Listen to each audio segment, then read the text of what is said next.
After the waters gathered, the dry land appeared. But land alone is not life. The earth still waited for something hidden to enter it: souls, messengers, seeds, and the invisible forces that allow the visible world to grow. The Zohar opens the eighth doorway into creation: let the earth bring forth grass. And here, the mystery is this: nothing truly grows alone. The Animated Zohar Bereshit A, Anime of Creation. Episode 8, The Earth Awakens. The Seeker stood on the new dry land. Behind him, the gathered waters rested beneath the firmament. Before him, the earth was silent and bare. Then a single green point appeared in the soil. A blade of grass rose toward the light. The Seeker knelt beside it.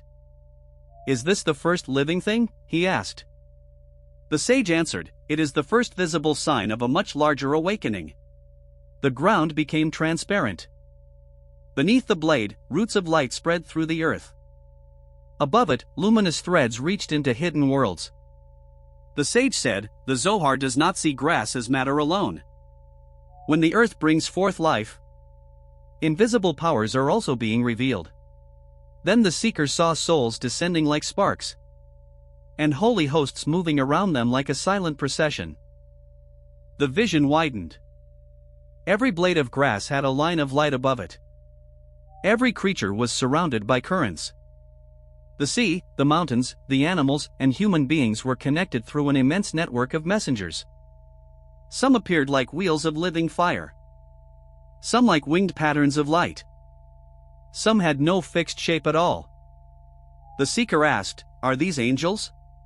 The sage replied, in the language of the Zohar, "Angels are messengers and channels. They carry influence between the hidden world and the revealed world." Some currents opened, and blessing moved easily. Other currents became tangled and dark. The sage said, "Human action matters. Prayer, truth, kindness, cruelty, neglect, and intention awaken different paths within the network." The Seeker realized that the visible world was not isolated. What happened below could call forth movement above. Then the earth produced two kinds of growth. The first rose quickly, soft grass covering the field. But before the Seeker could admire it, some of it faded. Luminous messengers appeared with it for a moment, then vanished into sacred fire. The sage said, "Some forces serve only for an hour. They appear, complete their task, and pass away." The fire did not look cruel. It was fire consuming fire, a temporary force returning to its source. Beside it, another plant rose. This one carried seed. The sage said, "What bears seed carries continuity. It prepares life beyond itself." The Seeker looked from the fading grass to the seed-bearing herb. One was temporary brilliance. The other held a future. The vision changed into a vast sanctuary. The Seeker saw wheels turning within wheels, living creatures of light, and cherubim standing like guardians of sacred order. They were already formed, yet they waited. "For what?" the Seeker asked. "For the service of humanity," the sage answered. "Not because heaven lacks power, but because the lower world must answer the upper world." A prayer rose from the earth. It did not remain only sound. It became a pathway. An act of mercy became another pathway. A truthful word became another. Devotion lifted the hidden forms and placed them into alignment. The sage said, "When human service is sincere, the channels are prepared, and sustenance can reach the world."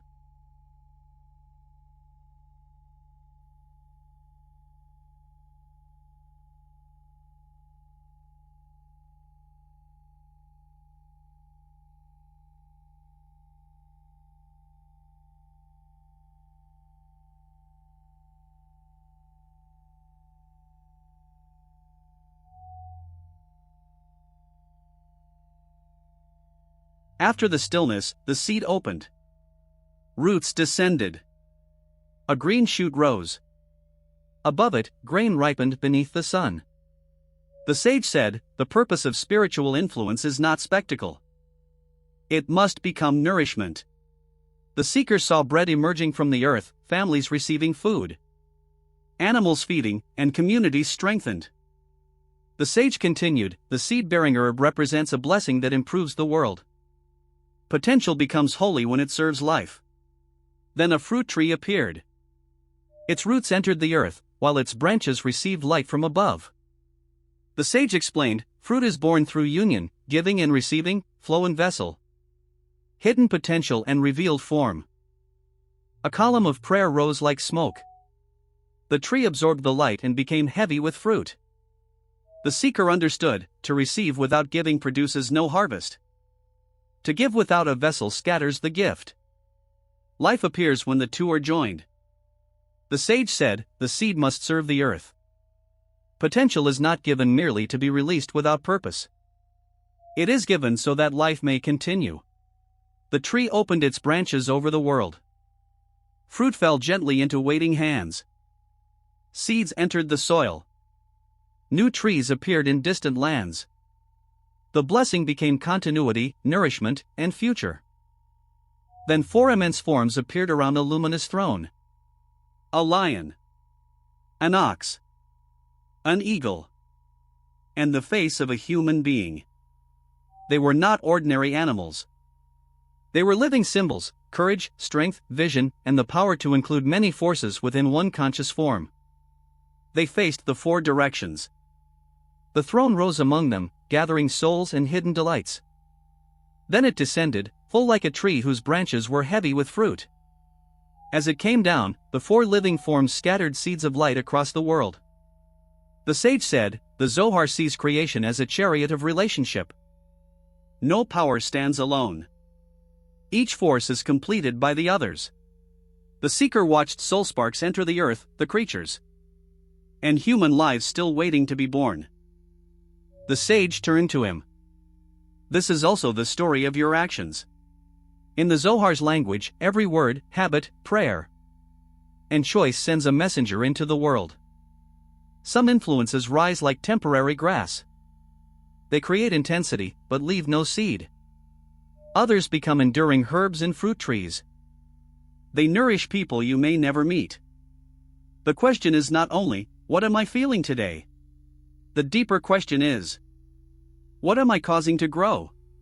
Are your actions strengthening clear channels, or tangled ones?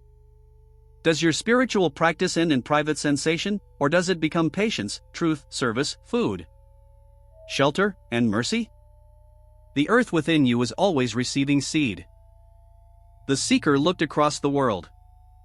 The once bare land was now alive. Grass moved in the wind. Trees carried fruit. Luminous messengers traveled through hidden pathways. Soul sparks descended gently like rain. The sage said, when gathered light enters faithful action, the earth awakens. The invisible becomes visible. The seed becomes nourishment. And blessing takes form. Then the sky above the growing world began to change. Points of light appeared in the firmament, waiting to become signs, seasons, days, and years. The seeker looked upward. The sage whispered, the next mystery is written in the lights of heaven. Next episode, let there be lights.